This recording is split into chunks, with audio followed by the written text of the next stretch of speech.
for joining us with Ask a Historian. I'm Matthew Wilkinson, historian with Heritage Mississauga. Each week, we invite you to send in your questions and we'll explore the fascinating stories of the city of Mississauga together. Like, subscribe, and follow us and stay up to date on all the heritage happenings with Heritage Mississauga. So for this week on Ask a Historian, we received a question from one of our viewers, R.A. Coop, who has found inspiration in looking at early champions of medicine. And there's a great book as well by the Mississauga South Historical Society many years ago called Medicine for Heroes. Highly recommend that just to explore some of our early medical practitioners. But R.A.'s question is, can you tell me the most significant early doctors of Mississauga?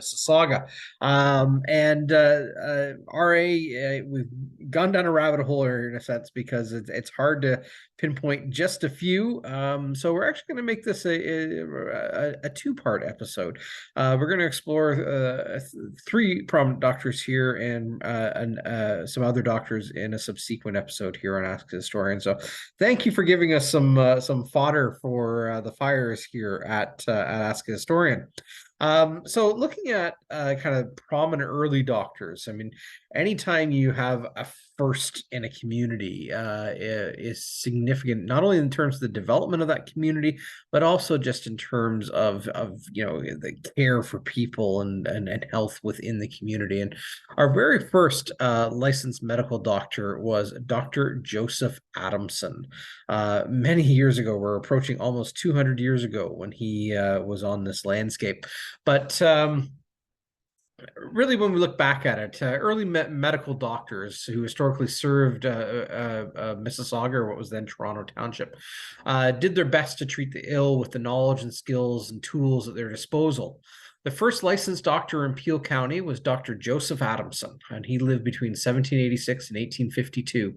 And he arrived in Canada from Scotland in 1822. That is 200 years ago. And following his brother, Brevet Major General Peter Adamson. The Adamson brothers would settle in what is now the Sheridan Homelands area near Arundel Village. Dr. Adamson served his community as the only local doctor until 1829, when he was joined by another doctor, Dr. James Coleman. Dr. Adamson was also assigned to care for the sick at the Indigenous Mississauga's Credit Mission Village. Dr. Adamson was active during two cholera epidemics, and portions of his records in a journal survive at the Region of Peel Archives. Joseph was born in Dundee, Scotland, and educated at St. Andrews University in Edinburgh. After his arrival in Canada, he lived for a time at his brother's home, known first as Toronto House and later as Thorn Lodge. Dr. Adamson soon acquired 400 acres near the town line, Winston Churchill, and Middle Road, what is now the QW, where he built his own home around 1824.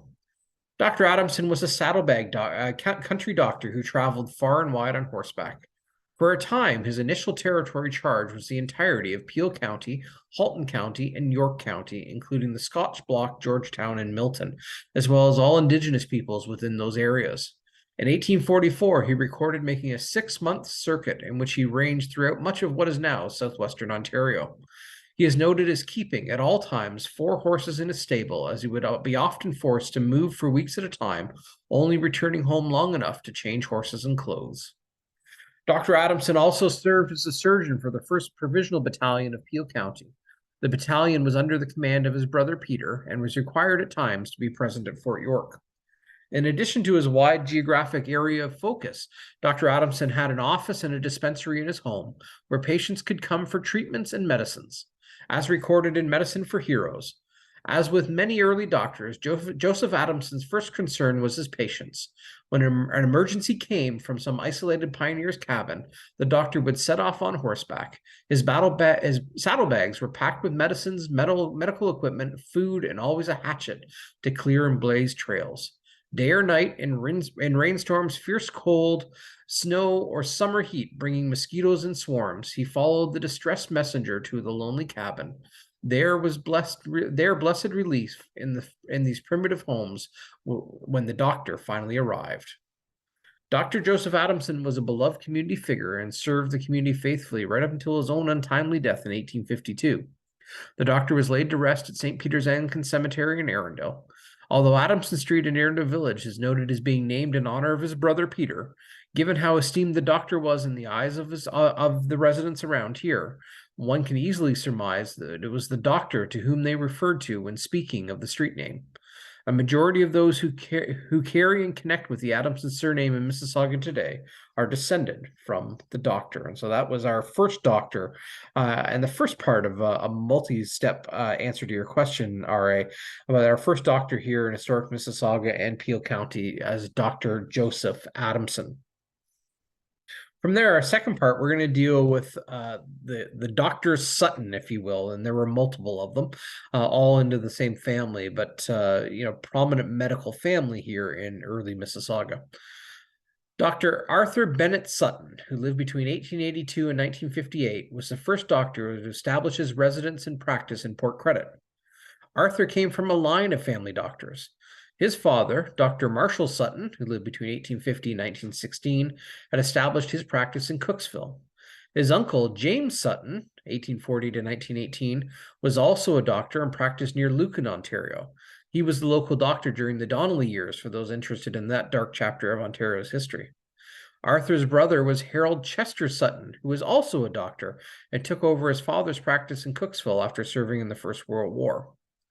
Together with Dr. Dixie, the local Sutton doctors championed public health measures and a vaccination program against smallpox. It is mentioned that Dr. Marshall Sutton was the first local doctor to have a telephone in 1893.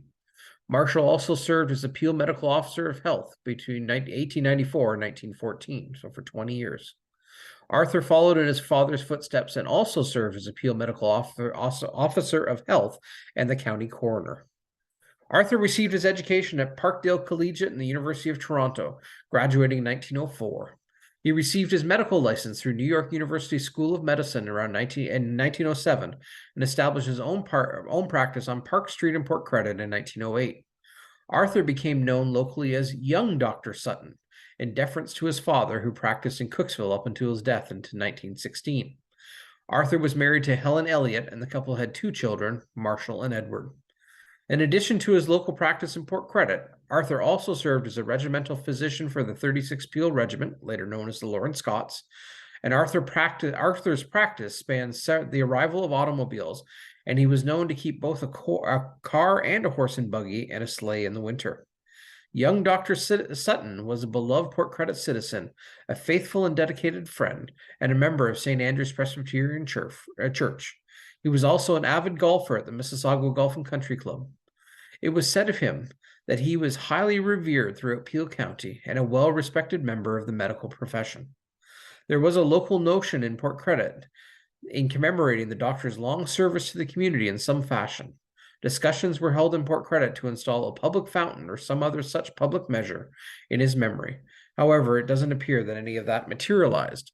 That being said, Dr. Sutton, Arthur Sutton, along with his brother Dr. Harold Chester Sutton, his father, Dr. Marshall Sutton, his uncle, Dr. James Sutton, all had significant impacts on the early communities in which they lived and where they served.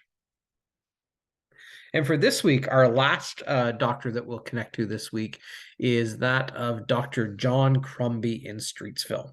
Dr. Crumbie, who lived between 1794 and 1877, was born in Stonykirk, Scotland, where he received his early education and taught in the parish school. In 1819, he emigrated to Canada with his family. His father settled in Shinguizi, and in 1827, John graduated from medical school in Fairfield, New York. In 1829, he established his medical practice in Streetsville, becoming only the second licensed doctor in Peel County. This, of course, being behind Dr. Joseph Adamson. He became a familiar figure on horseback as he visited the sick and needy, and his circuit was approximately 50 square miles. Many of Dr. Crumbie's patients were poor, and it is recorded that he did not charge for his services if a person could not afford to pay for them. And he always carried extra provisions, such as clothing or food for those who needed it. In time, he became lovingly referred to as the Old Doctor, and he served his community faithfully right up until his passing, even as his eyesight failed. He had a substantial brick house built along the banks of the Mullet Creek. Crumbie Street in Streetsville today recalls the entrance to his large property. Dr. Crumbie was described as being frank, cheerful, and honest. He had a moral fearlessness and was a highly respected citizen. Had a keen interest in education, and for many years he was one of the county examiners, using his considerable influences to improve schools. During Dr. Crumbie's time, several epidemics swept their way through historic Mississauga, notably malaria in 1830, smallpox in 1831, cholera between 1846 and 53, and again from 1865 to 68. And perhaps the most challenging locally was diphtheria in 1853-54 and again in 1860. These epidemics would have challenged the doctor's skills and available medical knowledge in an era before accepted vaccines. We do, like the other doctors, whether they be Arthur Sutton and his family or Dr. Joseph Adamson, Dr. John Crumbie certainly had an impact on his community, and he served on the front lines historically during several epidemics that swept through historic Mississauga. And he did his part as much as the same as all the other early doctors would have done, but he did his part in aiding those affected to the best of his skill and medical knowledge. And so with that, RA, we'll end our first look at some of the significant doctors in historic Mississauga. I want to thank you for sending in the question, and we'll have fun exploring some of the other personalities that help care for and shape the people in place of their era here in historic Mississauga. And with that, thank you for joining us once again for another episode of Ask a Historian. Like, subscribe, and follow us, and stay up to date on all the heritage happenings with Heritage Mississauga. Keep sending in your questions, and we'll explore different chapters of the city of Mississauga's fascinating history each and every week here at Ask a Historian.